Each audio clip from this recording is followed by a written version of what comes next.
ശിവൻ, ശൂന്യത്തിലേക്കുള്ള സന്ദേശം.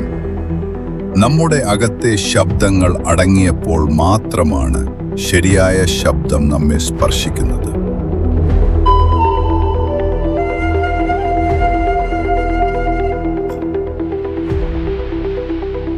ആ ശബ്ദം തന്നെ ശിവനാണോ? ഒരിക്കൽ ചിന്തിച്ചിട്ടുണ്ടോ, ഇത് പോതി ഫ്ലവേഴ്സ് ആണ്. ആത്മാവിനോടുള്ളൊരു ശാന്ത സംഭാഷണം. ശിവൻ ഒരാളല്ല, ഒരു ദൈവരൂപമോ അലങ്കാരമോ അല്ല. ഡീപ്പർ, ശിവൻ ഒരു തത്വമാണ്. സ്ലോ, ഒരു മാസമുള്ള നിലം, ശാന്തതയുടെ, ചൈതന്യത്തിൻ്റെ, ശൂന്യതയുടെ.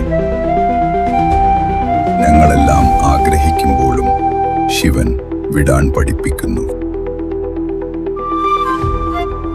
ശിവൻ ഞാനല്ല, ഞാനില്ലായ്മയുടെ പ്രകാശം മാത്രമാണ്.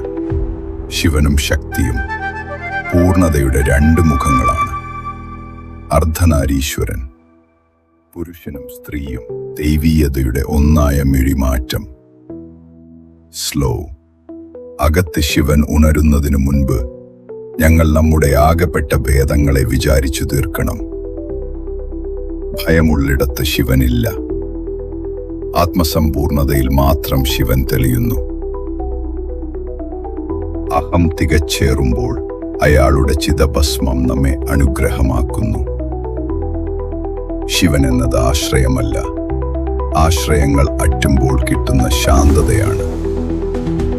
കണ്ണുകൾ അടച്ചേക്കൂ, ഉച്ചരിക്കൂ ഓം നമഃ ശിവായ.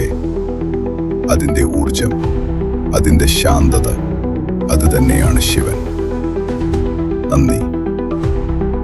ഇതായിരുന്നു പോതി ഫ്ലവേഴ്സ്, ശൂന്യത്തിലേക്ക് സഞ്ചരിക്കുന്ന മനസ്സുകളുടെ ശബ്ദം.